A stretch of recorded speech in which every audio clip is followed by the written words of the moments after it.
The Battle of Gettysburg was fought during the American Civil War from July 1st through July 3rd, 1863. Confederate General Robert E. Lee invaded the North in an attempt to win on Northern soil and force Lincoln to the peace table. However, Gettysburg was a Union victory that culminated with the famous Pickett's Charge as Union soldiers repulsed the Confederate assault on Cemetery Ridge. The Confederates eventually retreated back across the Potomac, ending Robert E. Lee's second invasion of the North. The battle was the bloodiest ever fought on American soil. Between the two sides, there were 50,000 killed, wounded, or missing. In the immediate aftermath, thousands of dead men and animals were still unburied, and for miles, fields were littered with the materials of war. Over 20,000 wounded filled barns, homes, churches, and meadows, which had been converted to serve as field hospitals.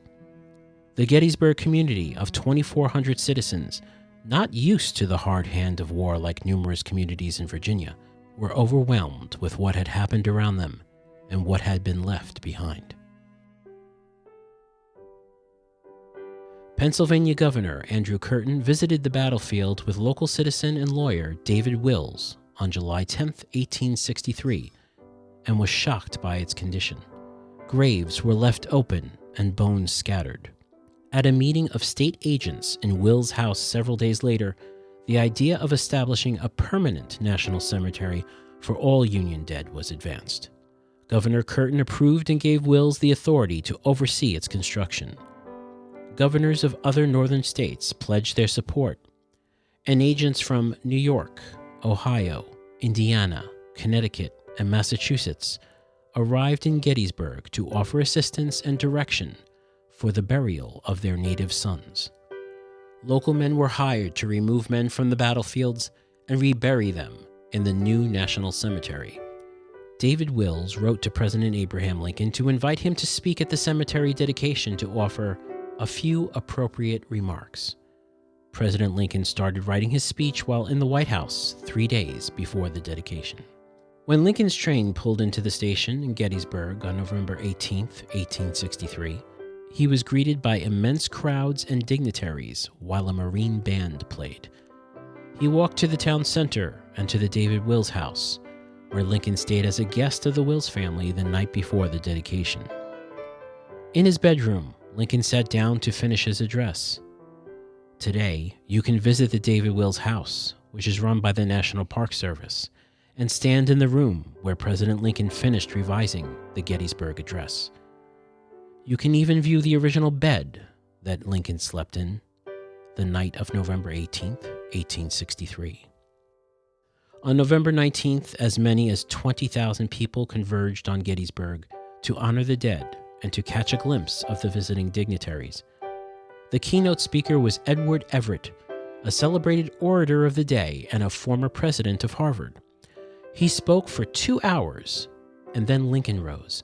In his speech, Lincoln started off by reminding his audience that just 87 years had passed since the founding of the nation, and then went on to embolden the Union cause with some of the most stirring words ever spoken. He expanded the focus of the war to also be a war to abolish slavery, as well as create a new birth of freedom.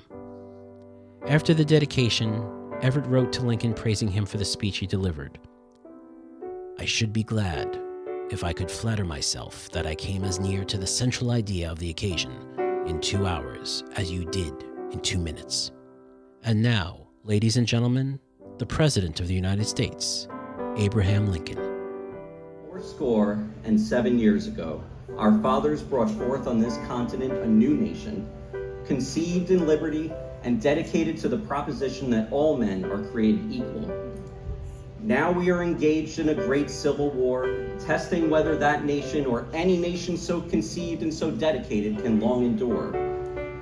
We are met on a great battlefield of that war. We have come to dedicate a portion of that field as a final resting place for those who here gave their lives that that nation might live. It is altogether fitting and proper that we should do this. But in a larger sense, we cannot dedicate, we cannot consecrate, We cannot hallow this ground. The brave men, living and dead, who struggled here have consecrated it far above our poor power to add or detract. The world will little know nor long remember what we say here, but it can never forget what they did here.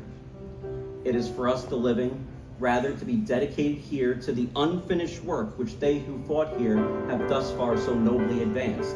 It is rather for us to be here dedicated to the great task remaining before us, that from these honored dead we take increased devotion to that cause for which they gave the last full measure of devotion, that we here highly resolve that these dead shall not have died in vain, that this nation, under God, shall have a new birth of freedom, and that government of the people, by the people, for the people, shall not perish from the earth. After Lincoln's assassination in April 1865, Senator Charles Sumner of Massachusetts wrote of the address, "That speech, uttered at the field of Gettysburg, and now sanctified by the martyrdom of its author, is a monumental act.